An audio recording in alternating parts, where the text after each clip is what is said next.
গোলাম হয়ে যায়। যদি একটা সন্তান হয়, ছেলেটাকে কাঁধে তুলে দিয়ে উনি যায় সামনে সামনে, এরে বলে তুমি পেছনে পেছনে, খোকাকে বুকে নিয়ে বোকার মতো চলছে। সম্মানিত ভাইরা, তাহলে কোরআন উপস্থাপন করার যে ধরন আমরা পেলাম, এই দুইটা এখন সমাজে অন্তত দ্বিতীয়টা বেশি পাওয়া যাচ্ছে। সবার মন পাওয়া সম্ভব? বলেন। কিন্তু কোরআনের সঠিক কথা বলা যাবে না যাবে না? অবশ্যই বলা লাগবে। তাফসীরুল কোরআন মাহফিল এটা, আল্লাহ যেন হক আদায় করে আজকের আলোচনা করার তৌফিক দেন, আমিন। দরুদ পড়ছি, সালাম পাঠাচ্ছি আমাদের নবী। নবী কাদের? আমাদের নবী। এমপি সাহেব বলছিলেন না বিশ্ব নেতা, কি বলছিলেন? এই পৃথিবীতে বিশ্ব নেতাই একজনই, আর যা বলি আমরা ওগুলো ভুয়া। বিশ্ব নেতা হওয়ার কোয়ালিটি পৃথিবীতে আল্লাহ কাউকে দেয়নি, শুধু দিয়েছে মুহাম্মাদুর রাসূলুল্লাহ সাল্লাল্লাহু আলাইহি ওয়াসাল্লাম। দি 100 নামে যে বইটা পড়েছিলাম, মাইকেল এইচ হার্ট, খ্রিস্টান, এই লোকটা পৃথিবীতে 100 মনীষী যারা নাম করা দুনিয়ায় তাদের জীবনী সংগ্রহ করেছে, যে পৃথিবীতে এদের অবদান কি। 100 মানুষের তালিকায় প্রত্যেকের জীবন, কর্ম এবং বাস্তবতা লিখতে লিখতে সর্বপ্রথম যার নাম দিয়েছে তিনি আমাদের নবী মুহাম্মাদুর রাসূলুল্লাহ। খ্রিস্টানরা বইটা বাজারে ছাড়ার পরে জিজ্ঞাসা করছে, আপনি একজন জাতিতে খ্রিস্টান, খ্রিস্টানদের ভেতরে হাজারো মানুষ তাদের জীবন, যৌবন, কর্ম সব শেষ করেছে মানবতার জন্যে, আপনি তাদের নাম না দিয়ে কেন মুহাম্মাদুর রাসূলুল্লাহ মুসলমানদের নেতার নাম দিলেন? খ্রিস্টান মাইকেল এইচ হার্ট ডাক দিয়েছে, পৃথিবীর মানুষেরা, আমি প্রত্যেকটি মানুষের জীবনে গবেষণা চালিয়েছি, যার জীবন 50, 60, 70, 80, 90 বছর, পুরাটা জীবন পর্যালোচনা করে দেখলাম প্রতিটি মানুষের জীবনে কিছু না কিছু ভুল আছে। কোন দিক আর বিভাগে হয়তো বিপর্যস্ত হয়ে গেছে, কিন্তু মুহাম্মাদুর রাসূলুল্লাহর পুরা জীবন আমি গবেষণা করে কোনো ভুল তালাশ করে পাইনি।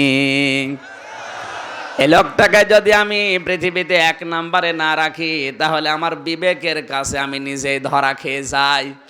বিবেক মেনে নেয়নি, বাধ্য হয়ে আমার মন চাচ্ছিল না, তারপরও বিবেকের তাড়নায় তার নাম আমি 1 নম্বরে দিয়েছি। খ্রিস্টান পর্যন্ত বলতে বাধ্য হয়েছে পৃথিবীতে একজনই বিশ্বনবী মুহাম্মাদুর রাসূলুল্লাহ সাল্লাল্লাহু আলাইহি ওয়াসাল্লাম। আমরা যার উম্মত হতে পেরে গর্বিত। কি আমার আজকের আলোচনার বিষয়, আমরা সূরা বানী ইসরাঈলের 18, 19, 20, 21 এই আয়াতগুলো তেলাওয়াত করেছি। এবার দেখি আল্লাহ তেলাওয়াতকৃত আয়াতে আমাদের কি দিতে চান। জবান খুলে কোরআনের আয়াত একবার একটু পড়েন। আউযু বিল্লাহি মিনাশ শাইতানির রাজিম। বিসমিল্লাহির রহমানির রহিম।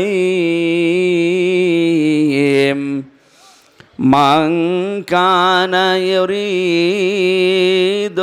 আজিলাতা আজ্জালনা লাহু ফিহা মা নাশাউ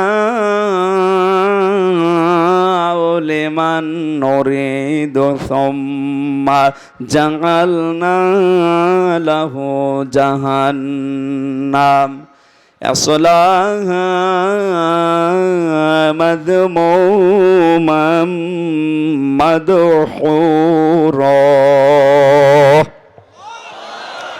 সূরা বানী ইসরাঈল 17 নম্বর কোরআনে কারিমের সূরা। এটা 111টা আয়াত আছে, 12টা রুকু আছে। আমরা মাত্র 3টা আয়াত পড়েছি। কয়টা? 18, 19, 20। আপনি আছেন তো ময়দানে নাকি থাকবেন তো চলে যাবেন? আলহামদুলিল্লাহ। আল্লাহ পাক বলেন, যে ব্যক্তি দুনিয়া কামনা করে অতি দ্রুত আমি আল্লাহ তাকে দুনিয়ার যা দেওয়ার ওগুলো দিয়ে দেই। খেয়াল করছেন? দুনিয়া যদি কেউ কামনা করে আমি আল্লাহ অতি দ্রুত তাকে ওইটা দিয়ে দেই। শব্দটা আমার মনে হয় পৃথিবীর চাইতে ভারী। যে ব্যক্তি দুনিয়া কামনা করবে আল্লাহ অতি দ্রুত তাকে দিয়ে দেবে। কারণে পৃথিবীর মূল্য আল্লাহর কাছে মাছের ডানার চাইতেও কম। এটা আল্লাহর কাছে যদি একটা মাছের ডানার চাইতে বেশি দাম মূল্য মর্যাদা থাকতো, পৃথিবীতে একজন কাফেরকেও আল্লাহ এক ঢোক পানি গিলতে দিতেন না। কথা বলেন না কেন? এটা আল্লাহর কাছে মূল্যহীন। এজন্য এটা যারা চাই, কামনা করে, সব সময় আল্লাহ আজ্জাল না দিয়েছেন, আজ্জাল না লাহু ফিহা মা নাশা। আমি আল্লাহ তাকে দ্রুত এই দুনিয়া দিয়ে দেই। লিমান নরিদু সুম্মা জাআলনা লাহু জাহান্নাম। আর আমি ইচ্ছা করি তার জন্যে অতাৎক্ষণিকভাবে জাহান্নামের একটা ব্যবস্থা তৈরি করে রাখার। জোরে বলেন নাউজুবিল্লাহ। দুনিয়া যারা কামনা করে তাদের শাস্তি হচ্ছে পৃথিবীর ময়দানে দ্রুত তাদের আল্লাহ জিনিসপত্র যা চায় কামনা করে যেটার মাননা বাসনা দিয়ে দেবে, কিন্তু মরণের পরে আল্লাহ তার স্থান রাখবে জাহান্নাম। ইয়াসলাহা মাদমুমান মাদহুরা। আমার আল্লাহ তাকে প্রবেশ করাবে লাঞ্ছিত, নিন্দিত, বিতাড়িত অবস্থায়। জোরে বলেন নাউজুবিল্লাহ। পৃথিবীতে যারা দুনিয়া চেয়েছিল আপনি তাদের দিকে তাকান। ফেরাউন, নমরুদ। আপনি দুনিয়াতে কামাই করবেন, টাকা পয়সা নিষেধ না, কিন্তু সমস্যা হচ্ছে আমি গত মাসখানেক আগে কোন জায়গায় যেন আশপাশে এসেছিলাম, সেখানে একটা আয়াত ছিল আল্লাযী জামা মালা ওয়া আদ্দাদা ইয়াহসাবু আন্না মালাহু আখলাদা। যারা টাকা পয়সা অর্থ সম্পদ দুনিয়ায় জমা করে আর বারবার গণনা করে আর এই মনে করে যে এটা স্থায়ীভাবে আমার কাছে থাকবে, কেউ কেড়ে নিতে পারবে না, এই ধারণা করবে যারা, তাদেরকে হোতামা নামক জাহান্নামে আল্লাহ প্রবেশ করাবে। জোরে বলেন নাউজুবিল্লাহ। টাকা পয়সা কামাই করা কি নিষেধ? জমা করা না, না, জমা করাও নিষেধ না। আপনি জমা করেন, গণনাও করতে পারেন, কিন্তু এই ধারণা করা যাবে না যে এটা আমার স্থায়ী, আর কোনোদিন আমার হাত ছাড়া হবে না, এইটা নিষেধ। এখানে মাল মানে আমরা অনেকেই শুধু টাকা পয়সা ভাবি না, মালের 5টা অর্থ হয়। মাল মানে টাকা পয়সা, মাল মানে অস্ত্র শস্ত্র, মাল মানে জনবল লোকবল, মাল মানে নেককার স্ত্রী, মাল মানে রাষ্ট্রীয় চেয়ার। কয়টা অর্থ বললাম? এই 5টা জিনিস যারা পায়, জমা করে আর মনে করে এগুলো আমার স্থায়ী, আর কোনোদিন হাত ছাড়া হবে না, এরকম লোক বাংলাদেশে এখন নেই। আছে মানে নাম ধরা লাগবে।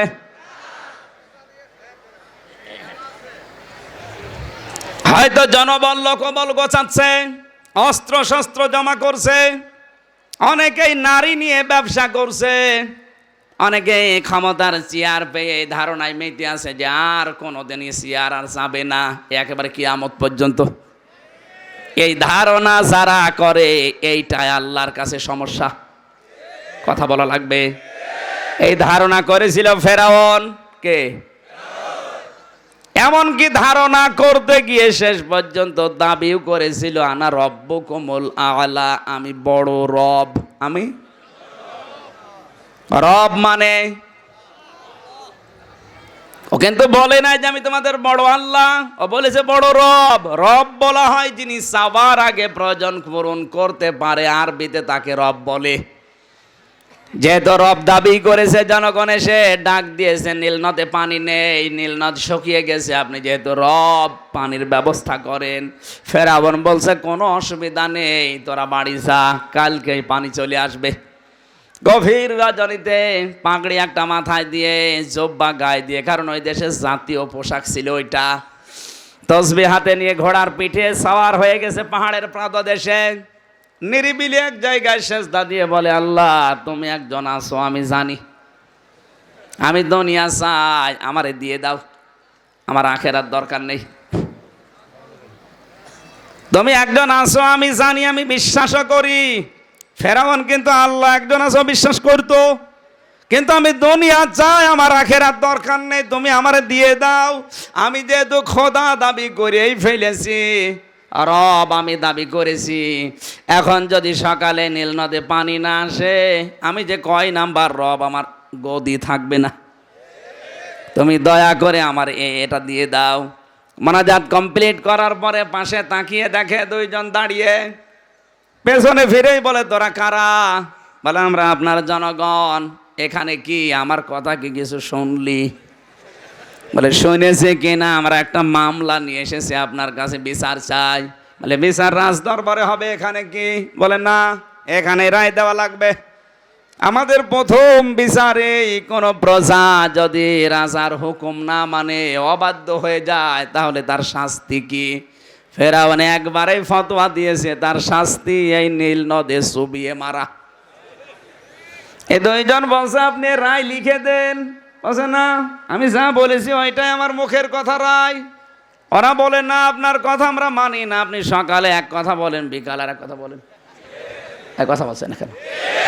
এরকম মানুষ পৃথিবীতে নেই? আছে? আপনারও মুখের কথা আমাদের বিশ্বাস নেই, আপনি লিখে দেন। ফেরাউন বলছে না, লিখা লাগবে না। ওরা বলছে দেখেন আমরা কিন্তু দুইজন আর আপনি একা, যদি লিখে না দেন এই বালির ভেতরে আপনাকে জিন্দা দাফন করব, কেউ টেরও পাবে না। চিন্তা করছে তাই তো, আমি তো একা, এরা দুইজন। তো ঠিক আছে, আমি কাগজ কলম পাবো কোথায়? আমাদের কাছে আছে। কাগজ কলম দিয়েছে, লিখে দেন। ও লিখে দিয়েছে কোনো প্রজা যদি রাজার অবাধ্য হয় তাকে প্রথমে নীল নদে চুবিয়ে মারা লাগবে। ইতি ফিরাউন। সই করে দিলাম।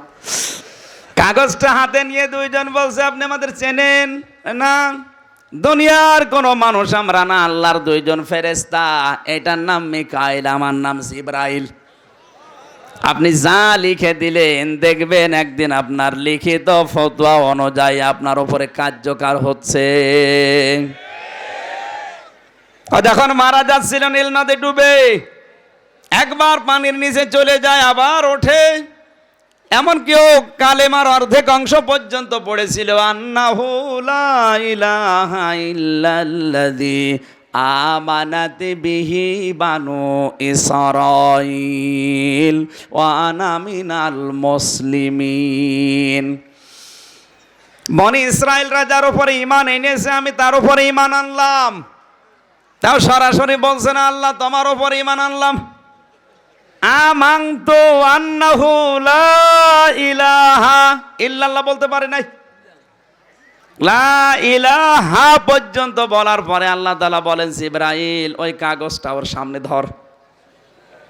ওকে লিখে দিয়েছিল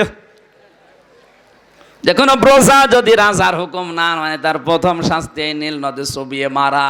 ও নিজেই তো আমার প্রজা, আমি আছি মালিক। আমার কথা যখন মানে না, অবাধ্য হয়ে গেছে, ওর দেওয়া ফতোয়া ওর উপরে কার্যকর কর, ও যেন কালেমা পড়তে না পারে, মুখের উপরে কাদা দিয়ে দে। আমার তো মনে হয় এ পৃথিবীতে অনেকে এমন এমন ফতোয়া দিয়ে যাচ্ছে যে ফতোয়া ও নিজেই ডুবে মরবে। এটা কিন্তু বাংলাদেশে নয়, ভারতে। কথা বলছেন এখন? কত মানুষ মাইক মেলে এমন ফতোয়া দিচ্ছে যে করা যাবে না, ও করা যাবে না, অথচ নিজে ওইটার মাস্টার। কথা বলছেন এখন? আপনি নিজে ফতোয়া দিয়ে গেলেন, নিজে যখন মানেন না, শাস্তি যখন আসবে আপনার নিজের বক্তব্য নিজের উপরে আল্লাহ কার্যকর করবে।